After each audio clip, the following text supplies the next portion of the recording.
ವಿಶ್ವಭಾರತಿ ಎಲ್ಲ ವೀಕ್ಷಕರಿಗೆ ಸಬ್ಸ್ಕ್ರೈಬರ್ಸ್ಗೆ ನಮಸ್ಕಾರ. ಇವತ್ತು ನಾವು ಅಂಬೇಡ್ಕರ್ ಅವರಿಗೆ, ಭಾರತ ರತ್ನ ಸಂವಿಧಾನ ಶಿಲ್ಪಿ ಅಂಬೇಡ್ಕರ್ ಅವರಿಗೆ ಸಂಬಂಧಪಟ್ಟ ಸುದ್ದಿಯನ್ನು ನಿಮ್ಮ ಮುಂದೆ ಇಡ್ತಾ ಇದ್ದೇವೆ. ಬೆಂಗಳೂರು ಗ್ರಾಮಾಂತರ ಜಿಲ್ಲೆ ಹೊಸಕೋಟೆ ತಾಲೂಕಿನ ಯಡಗೋನಹಳ್ಳಿಯಲ್ಲಿ ಭಾರತೀಯ ವಿದ್ಯಾರ್ಥಿ ಸಂಘದ ವತಿಯಿಂದ ಅಂಬೇಡ್ಕರ್ ಅವರ 134ನೇ ಜನ್ಮದಿನಾಚರಣೆ, ಹಾಗೆಯೇ ಅಂಬೇಡ್ಕರ್ ಭವನ ಉದ್ಘಾಟನೆ ಮತ್ತು ಅಂಬೇಡ್ಕರ್ ಅವರ ಪುತ್ಥಳಿ ಅನಾವರಣ ಕಾರ್ಯಕ್ರಮವನ್ನು ಏರ್ಪಡಿಸಲಾಗಿತ್ತು.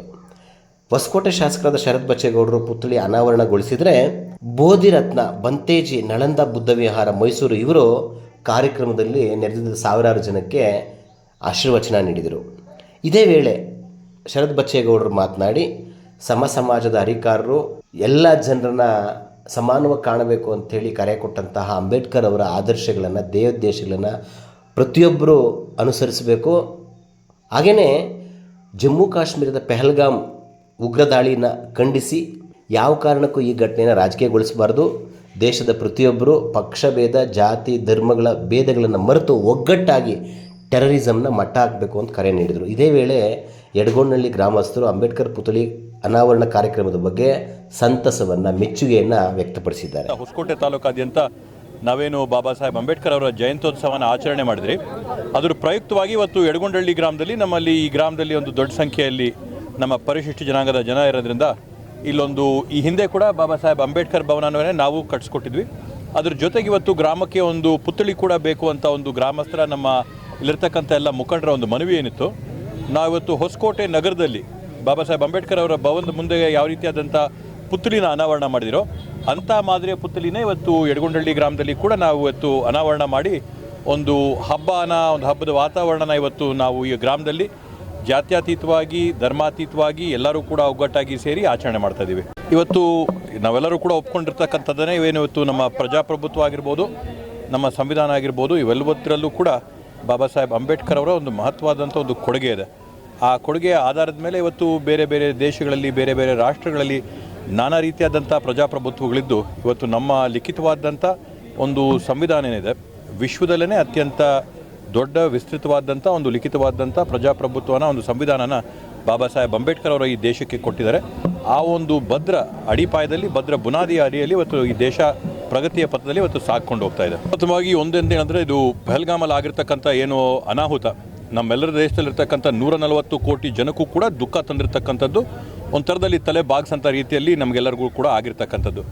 ಅದರಲ್ಲಿ ಇತ್ತೀಚೆಗೆ ನಾವೇನು ರಾಜಕೀಯದ ಒಂದು ಬೆಳವಣಿಗೆಗಳನ್ನ, ರಾಜಕೀಯದ ಒಂದು ಬಣ್ಣನ ಬೆರೆಸಕ್ಕೆ ಹೊರಟಿರ್ತಕ್ಕಂಥದ್ದು ಅತ್ಯಂತ ಖಂಡನೀಯವಾದಂಥದ್ದು.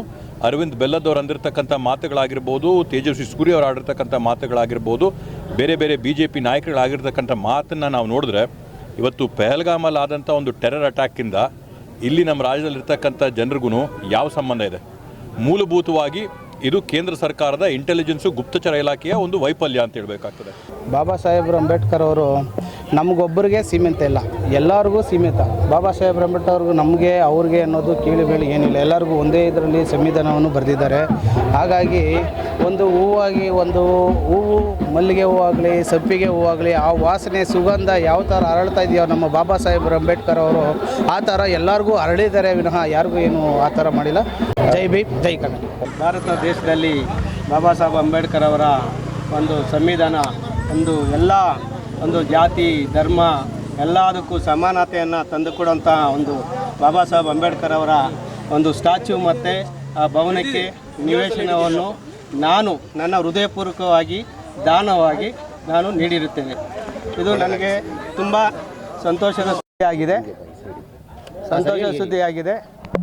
ಸೊ ಹಂಗಾಗಿ ನಾವು ಬಾಬಾ ಸಾಹೇಬ್ ಅಂಬೇಡ್ಕರ್ ಅವರ ನಾವು ಋಣಿಯಾಗಿ, ನಾವು ಅವರ ಎಲ್ಲ ರೀತಿಯಲ್ಲೂ ಅವರ ಆರ್ಟಿಕಲ್ 15, 16, 17 ಎಲ್ಲ ಒಂದು ಅರ್ಥಕೊಂಡು 3rd volume who is the untouchable ಅನ್ನೋ ಒಂದು ಇದನ್ನು ನಾವೆಲ್ಲ ಒಂದು ಅರ್ಥ ಮಾಡಿಕೊಂಡು, ನಾವು ಈ ಸಮಾಜನ ಒಳ್ಳೆಯ ರೀತಿಯಲ್ಲಿ ಒಂದು ಯಾವುದೇ ಥರದ್ದು ಏನು ಭೇದ ಭಾವ ಇಲ್ಲದೆ ನಾವೆಲ್ಲ ಒಂದಾಗಿ ಈ ದೇಶನ ಕಟ್ಟಿ ಒಳ್ಳೆಯ ರೀತಿಯಲ್ಲಿ ನಮ್ಮ ದೇಶ ಇಡೀ ವರ್ಲ್ಡಲ್ಲೇ ಒಂದು ಒಳ್ಳೆ ಸಮಾನತೆಯನ್ನು ತಂದುಕೊಡುವಂಥ ಒಂದು ಬಾಬಾ ಸಾಹೇಬ್ ಅಂಬೇಡ್ಕರ್ ಅವರು ನಮ್ಮ ಒಂದು ಇದರಲ್ಲಿ ಈ ದೇಶಕ್ಕೆ ಕೊಟ್ಟಿದ್ದಾರೆ. ಅದ್ರ ಪ್ರಕಾರ ನಾವೆಲ್ಲ ಒಂದಾದರೆ ಈ ದೇಶ ಇಡೀ ಪ್ರಪಂಚದಲ್ಲಿ ನಂಬರ್ 1 ಆಗುತ್ತೆ. ಎಲ್ಲ ರೀತಿಯಲ್ಲೂ ನಮ್ಮ ದೇಶದಲ್ಲಿದೆ. ಜಾತಿ ಭೇದ ಕುಲ ಏನಿಲ್ಲದೆ ಎಲ್ಲರೂ ಒಂದು ಒಗ್ಗಟ್ಟಾಗಿ ಹೋಗ್ರಿ ಅಂತ ಅವರು ಸನ್ಮಾರ್ಗ ನೀಡಿದ್ದಾರೆ. ಆದ್ದರಿಂದ ಎಷ್ಟೋ ವರ್ಷಗಳ ಆಸೆಯಿಂದ ಇವತ್ತು ಈ ಅಂಬೇಡ್ಕರ್ ಸಾಹೇಬರು ಉದ್ಘಾಟನೆ ನಡೀತಾ ಇದೆ. ಎಡಗೊಂಡಳ್ಳಿಯಲ್ಲಿ ಒಳ್ಳೆ ಕೆಲಸ ಮಾಡ್ತಾ ಇದ್ದಾರೆ ಎಲ್ಲರೂ ಒಗ್ಗಟ್ಟಾಗಿ. ಅದರಿಂದ ನಂಗೆ ತುಂಬ ಸಂತೋಷ ಆಯಿತು.